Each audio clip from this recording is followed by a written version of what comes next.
Momento de recibir al presidente constitucional de la República del Ecuador, economista Rafael Correa Delgado, quien inaugurará el 56º periodo extraordinario de sesiones de la Corte Interamericana de Derechos Humanos. Lo recibimos con un fuerte aplauso, por favor, al presidente constitucional del Ecuador.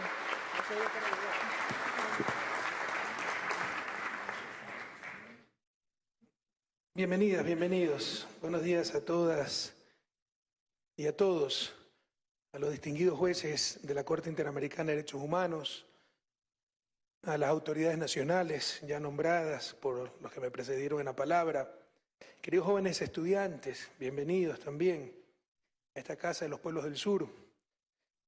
Un abrazo a los pueblos de nuestra América, amigas, amigos, pueblo ecuatoriano, pueblos latinoamericanos. Primero, quiero pedirles disculpas por el retraso en mi llegada. Me habían dicho la reunión a las 9:30, llegué a 9:36.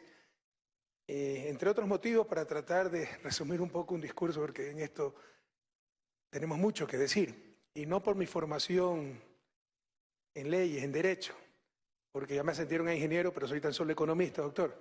En todo caso, estoy hasta nervioso hablar ante tan selecta audiencia y precedido de tan distinguidos jurisconsultos. Ernesto también es abogado, hasta la presentadora es abogada. Dianita, no se preocupe, nadie es perfecto. Tranquilo. Hay cosas peores, ser economista. No, un abrazo a todos los abogados. En todo caso, me voy a referir más bien a mi experiencia en estos casi 10 años como presidente de la República, los juegos políticos que veo dentro de un sistema que habría estado orientado a proteger a las víctimas, a preservar ese valor sublime que es la defensa de los derechos humanos. Pero les decía que les pido disculpas por el atraso. Llegué unos 6 minutos tarde, me molesta mucho ser impuntual, más aún cuando hay jóvenes estudiantes a los cuales tenemos que dar ejemplo. Pero la sesión empezó, la reunión empezó a 9:42. Eso sí es una falla de mi despacho. Si una reunión tiene que empezar a 9:30, yo tengo que estar aquí 9:15, 9:20. No 9:30 en punto, porque hasta saludar, entrar, etcétera, se pierden valiosos minutos y uno queda como impuntual y además el público está esperando. Entonces hay que hacer esas precisiones, ¿no? En todo caso, mil disculpas por la demora. Y les insisto, parte de esa demora se debe a la mala noche por tratar de resumir un discurso donde hay que decir tantas cosas, más aún cuando ya está acabando nuestro gobierno y son cosas que esperamos sirvan para la reflexión, para mejorar el sistema de derechos humanos, para mejorar el respeto a ese ser humano, para mejorar la vida en armonía, en paz, el buen vivir de todas y todos. En primer lugar, quiero darles la bienvenida al Ecuador, país anfitrión del periodo extraordinario 56º de sesiones de la Corte Interamericana de Derechos Humanos. Bienvenidas y bienvenidos a Quito, primer patrimonio cultural de la humanidad reconocido por la UNESCO. Nos encontramos en la latitud cero, en la mitad del mundo, donde los novios pueden casarse con la novia en el hemisferio norte y el novio en el hemisferio sur. Si alguno de ustedes tiene esas pretensiones, pues aquí nomás hay una capilla y pueden estar separados por la línea equinoccial. Por favor, Marianito. Este es el sitio sagrado de los pueblos andinos, lugar de tributo y agradecimiento al Taita Inti, el dios sol de nuestros antecesores, por la cosecha recibida, por la semilla germinada, por la vida gestada. En estas latitudes, en el siglo XVIII, la misión geodésica francesa verificó la forma real del planeta Tierra. Fue en honor a esa hazaña científica que en 1830 nuestro país decidió llamarse Ecuador, el círculo máximo que equidista de los polos de la Tierra. Bienvenidos también al país megadiverso más compacto del mundo. Si juntamos la biodiversidad terrestre y marina, Ecuador tiene el mayor número de especies del planeta, en un territorio de apenas algo más de 283.000 kilómetros cuadrados, donde se dan todos los climas y microclimas imaginables. Aquí está el pico más alto del mundo, el Nevado Chimborazo, ya que supera en 2 kilómetros al monte Everest, contando no desde el nivel del mar, sino desde el centro de la Tierra. A pocos minutos ustedes podrán encontrar el Cayambe, el único nevado en la latitud 0. A poco más de 1 hora de vuelo podrán visitar las Islas Galápagos, patrimonio natural de la humanidad y laboratorio de la evolución, gracias al cual Charles Darwin pudo elaborar su teoría. La gama multicolor de nuestra flora y fauna se complementa y enriquece aún más con la diversidad de nuestras culturas hermanas. Tenemos, además de una mayoría mestiza, 14 nacionalidades indígenas con sus correspondientes lenguas ancestrales, incluyendo a 2 pueblos no contactados, en aislamiento voluntario en el corazón de la selva virgen. Nuestra nueva Constitución define al Ecuador como un Estado unitario, pero plurinacional y multicultural. Bienvenidos, todas y todos, al ecocentro del mundo. Pero bienvenidos también a este bellísimo edificio, sede de la Unión de Naciones Suramericanas, uno de los más modernos de América Latina y emblema de nuestros sueños integracionistas. Lleva el nombre del inolvidable Néstor Kirchner. El arquitecto fue Pablo Guayasamín, nieto del gran artista Osvaldo Guayasamín, ganó un concurso y el edificio ha recibido premios a nivel mundial, muchísimos en los últimos años. Pero el nombre del edificio es Néstor Kirchner, primer secretario general del UNASUR. Fueron Néstor Kirchner, Luis Ignacio Lula da Silva y Hugo Chávez quienes concibieron la necesidad de superar el consenso de Washington, supuesto consenso en el cual, para vergüenza nuestra, no participó ningún latinoamericano. Y juntos lograron derrotar la propuesta del ALCA y allanar el camino para la constitución del UNASUR. La unidad de nuestros pueblos no es simple quimera de los hombres, sino inexorable decreto del destino, decía ese gigante que pensaba en siglos y miraba en continentes, el gran Simón Bolívar. Desde aquí también retumba la voz profética de Salvador Allende, que auguraba que algún día América tendrá una voz de continente, una voz de pueblo unido, una voz que será respetada y oída, porque será la voz de pueblos dueños de su propio destino. Aprovechamos la oportunidad para felicitar al presidente Juan Manuel Santos, flamante Premio Nobel de la Paz. Eso enorgullece a Colombia, a la patria grande, a toda Latinoamérica. La segunda cumbre de la Comunidad de Estados Americanos y del Caribe, CELAC, realizada en Habana en 2014, declaró a nuestra América zona de paz. Pero la paz, como siempre decimos, no es solo ausencia de guerra. Gandhi decía que la pobreza es la peor forma de violencia. La insultante opulencia de unos pocos en América Latina, al lado de la más intolerable miseria, son también balas cotidianas en contra de la dignidad humana. Paz sin justicia es sencillamente pacificación. Democracia sin igualdad de oportunidades es simplemente elecciones. Supuestos derechos humanos sin la más elemental justicia es lo más parecido a esclavitud. Es verdad que falta mucho por hacer, pero también sabemos que nunca se ha hecho tanto como ahora. Pese a los problemas económicos y políticos de los últimos meses, esta es la década ganada para América Latina. Según la CEPAL, Comisión Económica para América Latina, casi 94 millones de personas salieron de la pobreza y se incorporaron a la clase media regional durante la última década. Los ecuatorianos tenemos un país totalmente diferente al que recibimos al inicio de nuestro gobierno. En 2006 la economía tenía un tamaño de 46.000 millones de dólares. 9 años después es más del doble, cerca de 100.000 millones de dólares. El promedio de crecimiento entre 2007 y 2015, incluyendo las condiciones difíciles que hemos enfrentado en el último año, en los últimos meses incluso tuvimos que soportar un terremoto de casi 8 en escala Richter, y lo menos importante son los daños materiales, eso siempre se recupera. Lo irrecuperable, lo que nos destroza el alma son los 673 fallecidos por ese sismo. Pero ese crecimiento del país, pese a las dificultades, fue de 3.9% en todo el periodo de gobierno, mientras que en Latinoamérica fue de 2.9%. Pasamos de ser, de acuerdo al Banco Mundial, un país de renta media baja a un país de renta media alta. Y de acuerdo con las Naciones Unidas, de ser un país de desarrollo humano medio a un país de desarrollo humano alto. Yo creo que eso es demasiado generoso. Ecuador no es un país de desarrollo humano alto, pero así corresponde a las categorías de las Naciones Unidas. Lo importante es el avance que ha tenido Ecuador. En 2007, los dueños del capital se apropiaban de la mayor parte del ingreso nacional. Hoy quienes tienen la mayor porción son los trabajadores con un 37% del ingreso nacional. No obstante, a que las utilidades empresariales se han triplicado. Esto nos ha convertido, de acuerdo a CEPAL nuevamente, en uno de los 3 países que más redujeron la desigualdad en América Latina.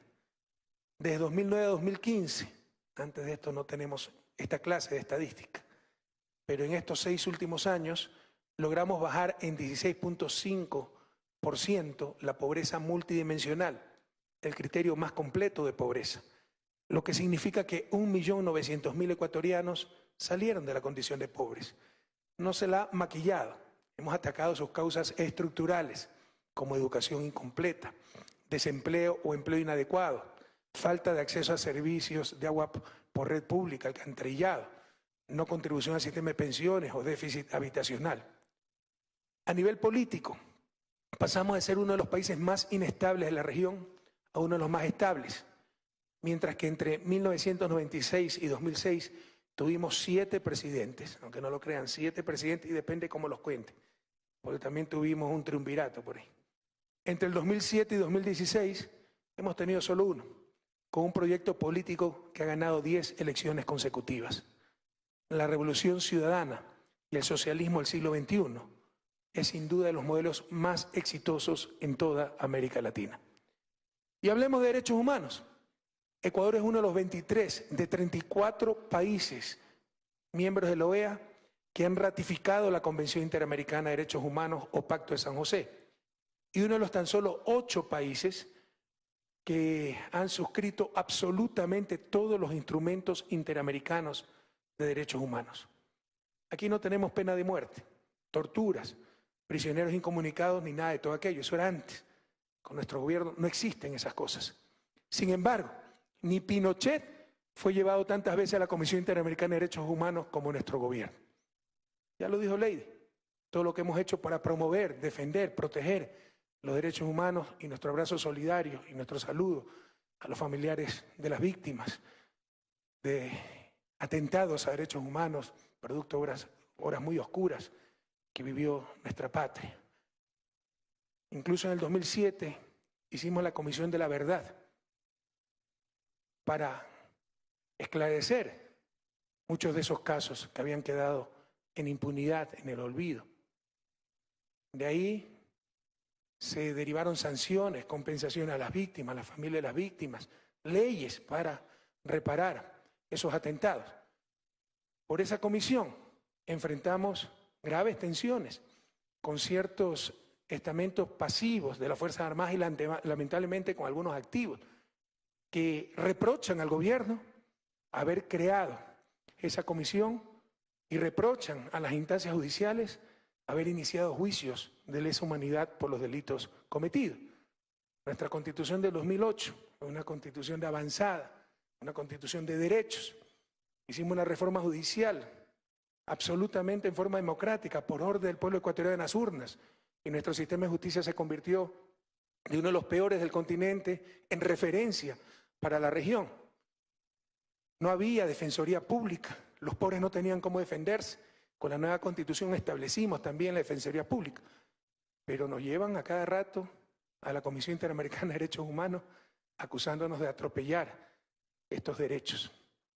Lamentablemente, el sistema ha sido politizado y en el caso de la comisión se ha convertido en poco menos que una comisaría de 4ª categoría. Después del golpe de Estado del 11 de abril de 2002 contra Hugo Chávez, inmediatamente Estados Unidos reconoció al gobierno de facto. Y la mismísima comisión, en carta del 13 de abril de 2002, llama excelentísimo señor José Rodríguez Iturbe, ministro de Relaciones Exteriores, ¿saben a quién? Al potencial canciller de la dictadura. Mientras que tan solo llama señor a Hugo Chávez, el presidente legítimo. Esta comunicación la firmó Santiago Cantón, secretario ejecutivo de la Comisión Interamericana de Derechos Humanos, durante el periodo 1998 y 2012. A su salida, este señor no ocultó su odio por los gobiernos de izquierda. E incluso se permitió cuestionar a nuestro candidato a la Corte Interamericana, Patricio Pazmiño.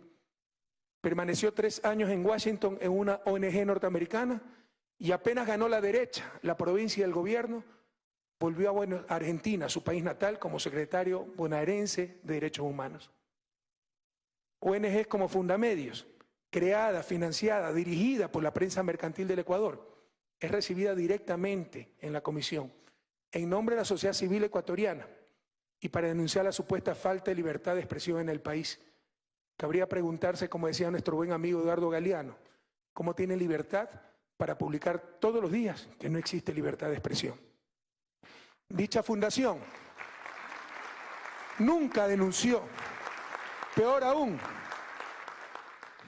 acudió a instancias algunas, cuando, por ejemplo, casi matan a golpes a la reportera de Telesur en Ecuador, o cuando periodistas de medios públicos fueron agredidos el 30 de septiembre de 2010 en medio de una intentona golpista.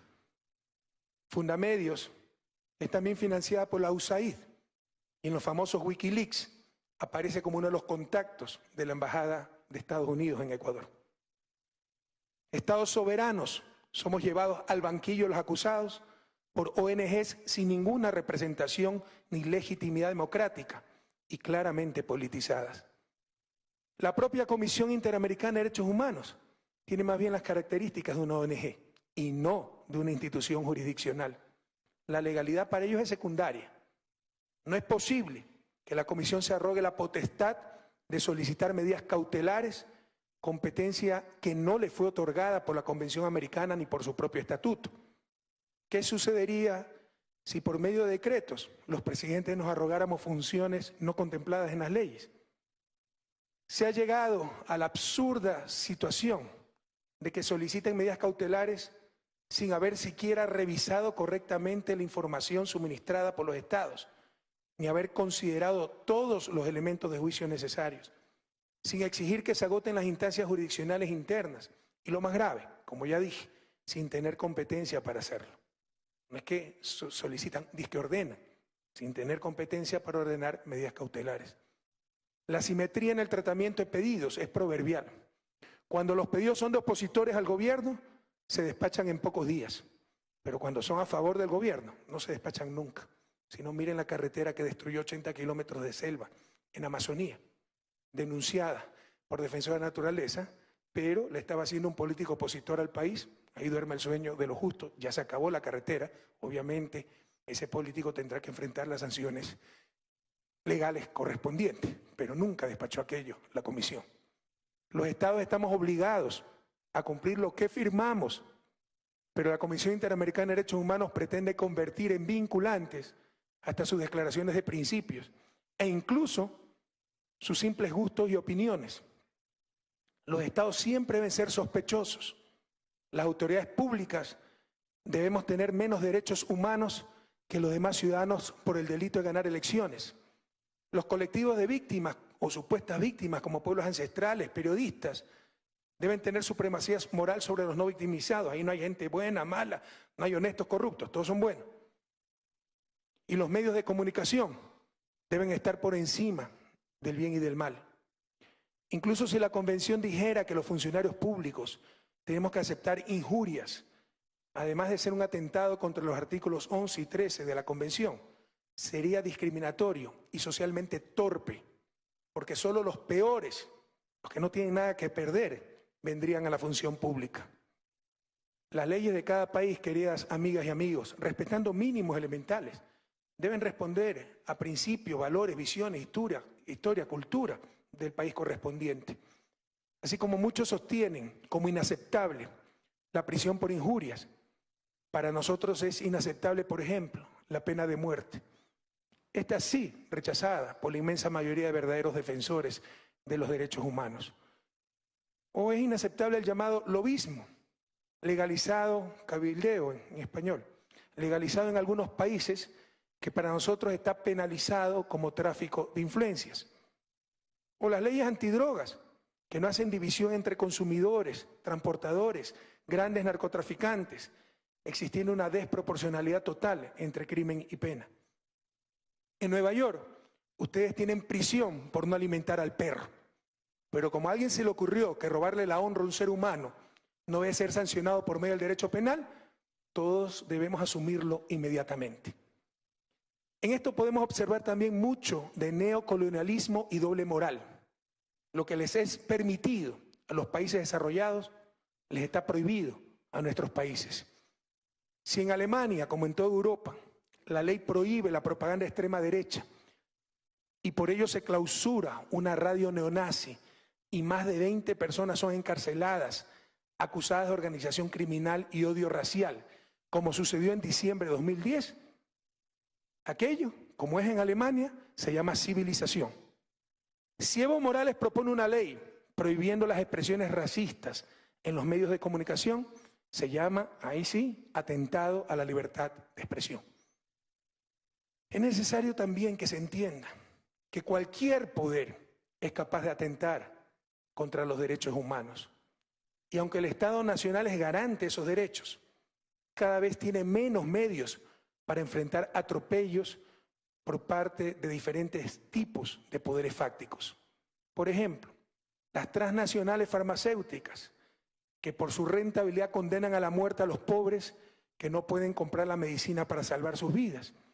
Están protegidas por los derechos de propiedad intelectual y la Organización Mundial de Comercio exige que el no pagar regalías sea sancionado con el derecho penal, por medio del derecho penal, a pesar de ser bastante cercano a la prisión por deudas.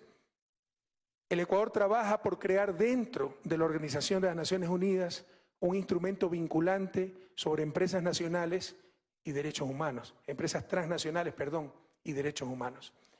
Asimismo, hemos iniciado una cruzada mundial para la eliminación de los paraísos fiscales, ya que son el refugio del capital sin rostro ni responsabilidad.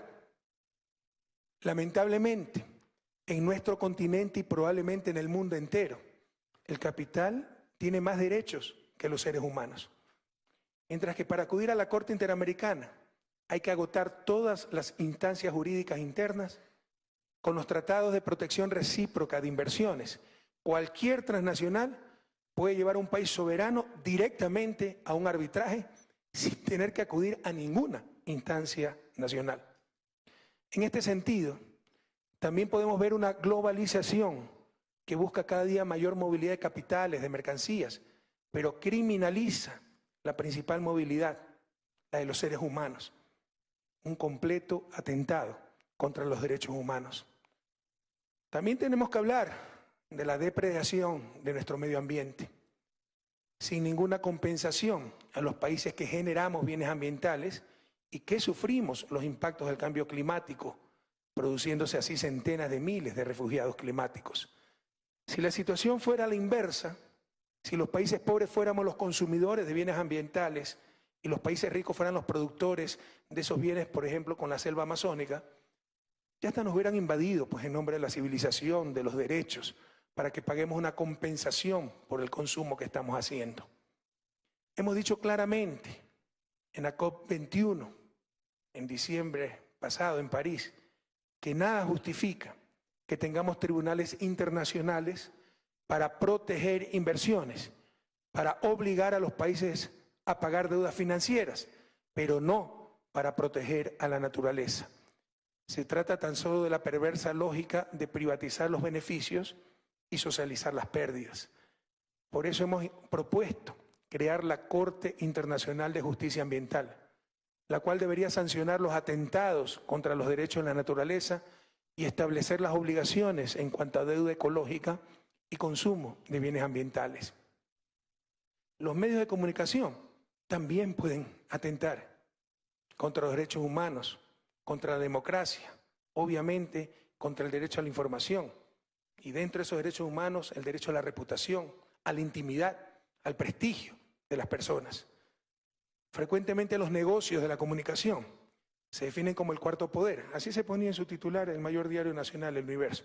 Cuarto poder, la prensa el cuarto poder. Pero si se supone que nuestros sistemas republicanos son sistemas de equilibrio de poderes, pesos y contrapesos, ¿cuál es el contrapoder de ese cuarto poder? Uno de los más grandes del mundo, dicho sea de paso. Otras veces proclaman que su rol es cuestionar al poder político. Aunque esto es sumamente discutible, eso significa tener un rol político. Lo tragicómico es que si el poder mediático cuestiona al poder político, es democracia y libertad de expresión. Pero si el poder político cuestiona el poder mediático, es atentado a esas mismas democracia y libertad de expresión. ¿Quién lo entiende? Creo que todos coincidimos en que una buena prensa es vital para una verdadera democracia, pero también debemos coincidir en que una mala prensa es mortal para esa misma democracia. Y la prensa latinoamericana y ecuatoriana, no me cansaré de decirlo, es mala, muy mala. En otros los tantos Wikileaks se pueden ver los arreglos mafiosos, yo vi hasta el número, 161.221. Se pueden ver los arreglos mafiosos entre dos poderosos grupos comunicacionales del Ecuador, el grupo EGAS del Amazonas y todo eso, y el grupo Isaías. En ese entonces TC, Gamavisión, cada uno representando respectivos bancos, ¿no? El uno el Banco del Pichincha, el otro Filambanco. Se puede ver los arreglos mafiosos para no sacarse entre ellos los trapos sucios. En Venezuela, después del golpe de Estado de abril de 2002, cuando el presidente Chávez era restituido en sus funciones por presión de todo un pueblo, las cadenas privadas de televisión opositoras al gobierno comenzaron a transmitir dibujos animados. Es que algo tan grotesco puede quedar en impunidad. ¿Qué dijo sobre esto la Comisión Interamericana de Derechos Humanos? ¿Es esto libertad de expresión? Esta descarada manipulación de la información. La prensa ya no es ese mastín que evitaba que los poderes públicos cruzaran una línea roja, sino que ahora arrinconan esos poderes públicos, arrinconan a los propios ciudadanos en función de sus intereses. Hoy en día es muchísimo más frecuente encontrar no estados persiguiendo a inocentes periodistas, sino emporios mediáticos persiguiendo a gobiernos que no han aceptado someterse a sus caprichos. Intentan imponer el estado de opinión, donde ellos mandan, ellos juzgan, ellos legislan, ellos gobiernan, frente al Estado de Derecho, donde los que mandan son los ciudadanos y sus representantes legítimamente elegidos en las urnas. Queridas compañeras, compañeros, el gran desafío de nuestra América es lograr la supremacía de los seres humanos sobre el capital, la preeminencia de las sociedades sobre el mercado y de nuestras soberanías nacionales sobre los intereses de países hegemónicos y del capital transnacional. Lamentablemente, el Sistema Interamericano de Derechos Humanos ha sido un espacio donde han estado presentes los estados, pero tan solo como acusados, no como controladores y hacedores de políticas. Y esto ha sido delegado a funcionarios que claramente han extralimitado y distorsionado sus funciones. En el ámbito de derechos sigue ocurriendo lo que ya hemos superado en el campo económico, aunque se intenta ahora regresar al pasado. La satanización del Estado y de la propia política. En el caso económico, la política tenían que hacerla tecnócratas independientes como los del Banco Central, así como burocracias internacionales como las del Fondo Monetario Internacional y Banco Mundial. En cuanto a derechos, ahora se pretende que esta política pública debe estar en manos también de burocracias internacionales y de un ONGismo malentendido, del cual, dicho sea de paso, muchas veces vienen y van estas burocracias. La satanización del poder político de América Latina es una de las estrategias de inmovilización de nuestros procesos de cambio. La política sin políticos, peor aún, con una serie de ONGs y poderes fácticos sin responsabilidad política, es lo más peligroso para la democracia. Debemos tener claro que cuando los que siempre dominaron nuestros países denuncian el irrespeto a sus derechos humanos, es porque por primera vez están en igualdad de condiciones bajo el imperio de la ley. Cuando denuncian dictaduras y autoritarismos, es porque ya no pueden someter a nuestros gobiernos a sus caprichos e intereses.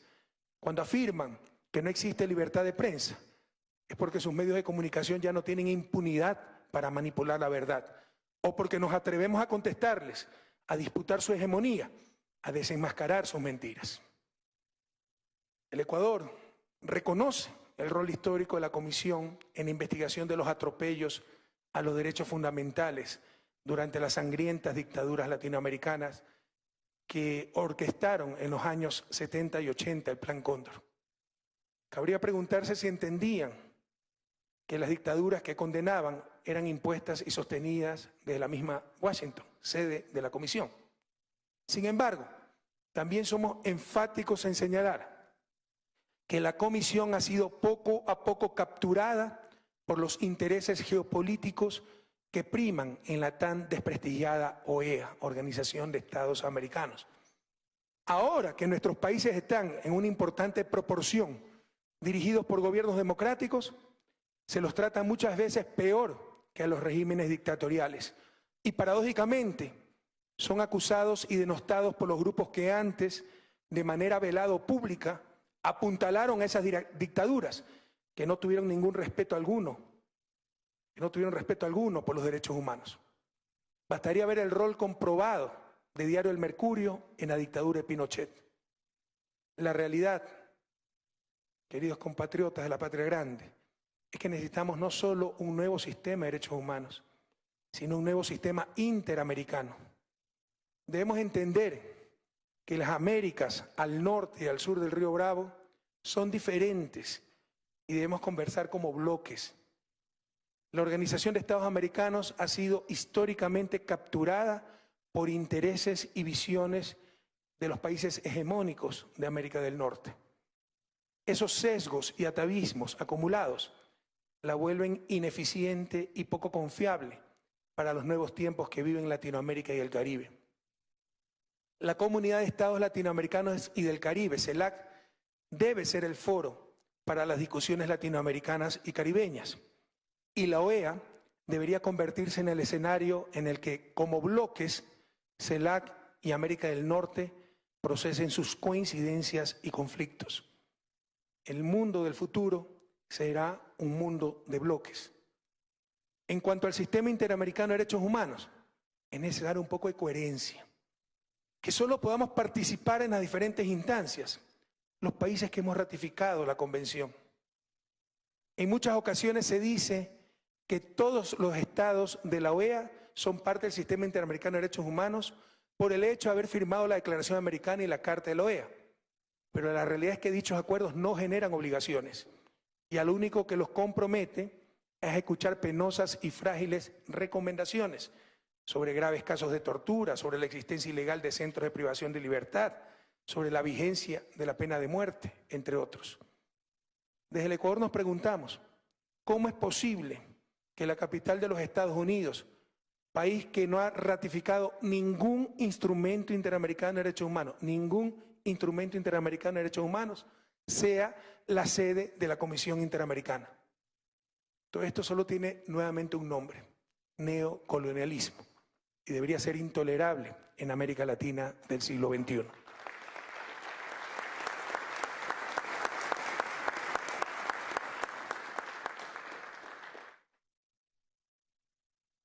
Tampoco es aceptable que el sistema interamericano no sea financiado íntegramente por los Estados partes, y peor aún, que las contribuciones voluntarias que realizan algunas organizaciones no gubernamentales y muchos países fuera del sistema, extrarregionales, sean dirigidas a fines específicos y estén condicionadas al cumplimiento de determinadas agendas.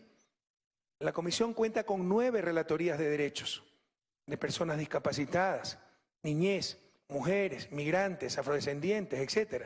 Pero la única que tiene presupuesto e informe propios es la Relatoría Especial para la Libertad de Expresión, cuyo financiamiento viene básicamente de los Estados Unidos, país que, insisto, no ha ratificado la Convención, y también viene de la Unión Europea.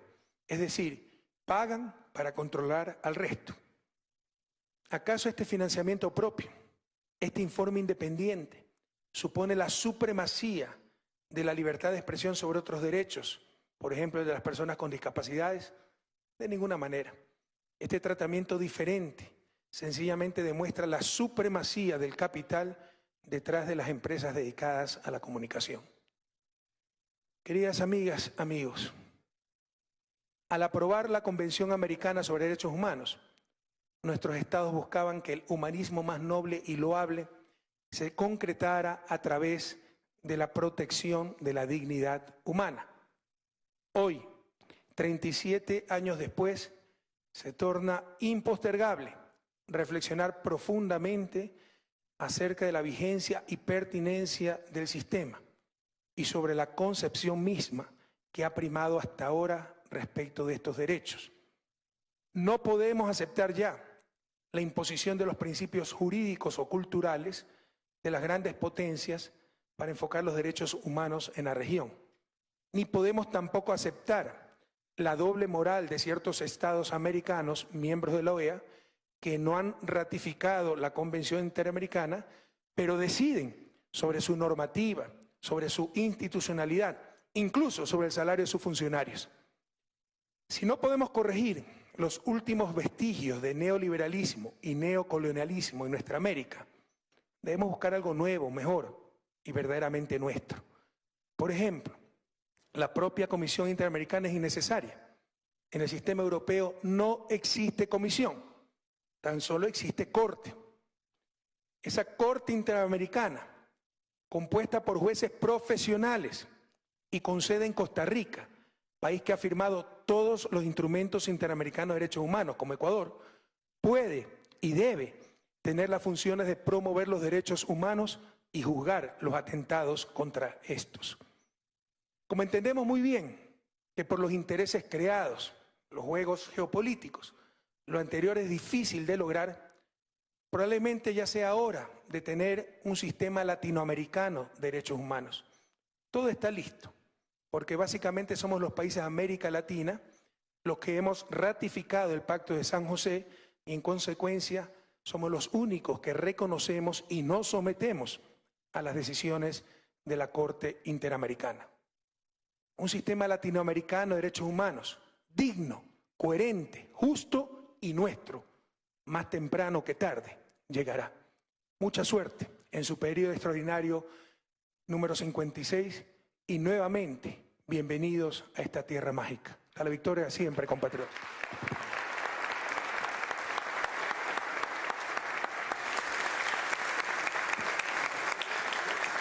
Muchísimas gracias al presidente constitucional de la República del Ecuador, economista Rafael Correa Delgado.